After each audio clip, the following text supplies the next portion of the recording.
Janet Rosenberg. True Blue Party, Georgia. Jason Rains.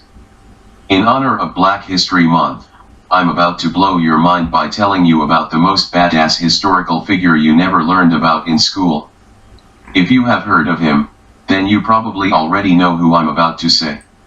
If you haven't, you're not going to believe that nobody ever told you about this guy. I'm talking about Robert Smalls. Robert Smalls was born into slavery on a South Carolina plantation. As a youth, he was permitted to go to Charleston and work, though he was forced to send most of his wages back to his master.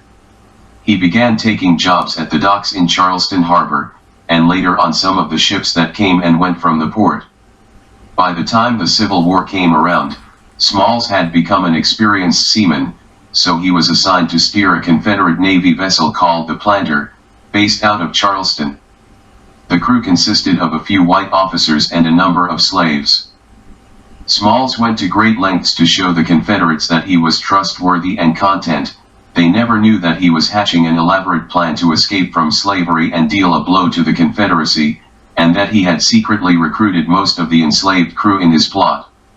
Then one night, when the Planter had docked in Charleston with a shipment of heavy guns aboard, Smalls put his plan into action. When the officers went ashore for the evening and left the ship in the care of the enslaved crew, Smalls led them in hijacking the vessel.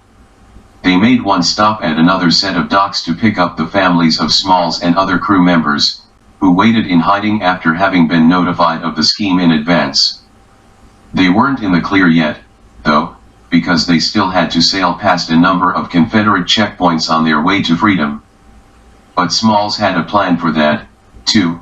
He had been watching the captain and learning the hand signals he used at the checkpoints. Donning the captain's uniform and trademark straw hat, he guided the Planter past 5 Confederate harbor forts by impersonating the captain and displaying the correct signals. By the time anyone realized the Planter had gone missing, it was too far gone to catch. He had his crew replace the Confederate flags aboard the ship with white ones, and they were intercepted by a Union vessel who saw the white flags just before they were about to fire. The Union sailors were perplexed by the sight of an all-black crew, until Robert Smalls came forward and shouted, "Good morning, sir. I brought you some of the old United States guns, sir."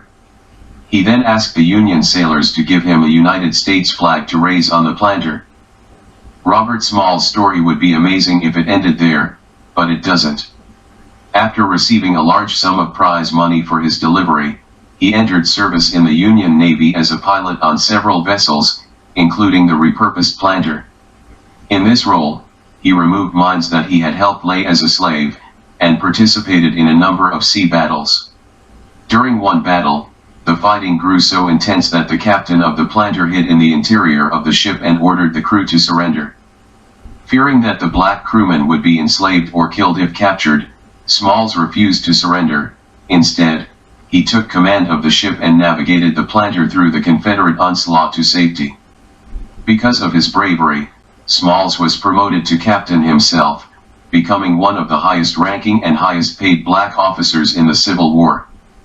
Smalls leveraged his resulting fame into social activism, throwing his support into an initiative to educate former slaves, and becoming literate himself. In most Confederate states, it was illegal to teach a black person to read. While riding a streetcar in Philadelphia, he was ordered to give up his seat to a white passenger. Smalls left the car, rather than suffer the indignity of being forced to ride on the overflow platform. When word got out that a decorated hero of the Civil War had been humiliated thusly, it prompted a backlash that led to the integration of public transportation in Pennsylvania. But Robert Smalls still wasn't finished. He entered politics, serving in the South Carolina legislature before becoming one of the first black people elected to the U.S. House of Representatives in 1874. And he remained active in public life into the 20th century. In 1913, he prevented the lynching of 2 black men accused of murder in his town by warning the mayor that the local black population would burn the city to the ground if the mob was not stopped. And the plantation where Smalls had grown up a slave? He purchased it after the war, and lived there until his death in 1915. The monument at his grave is inscribed with this quote, "My race needs no special defense, for the past history of them in this country proves them to be the equal of any people anywhere. All they need is an equal chance in the battle of life." And that is the story of the great American hero Robert Smalls, known by too few people today. I hope this post inspires some folks to learn more about his impressive life.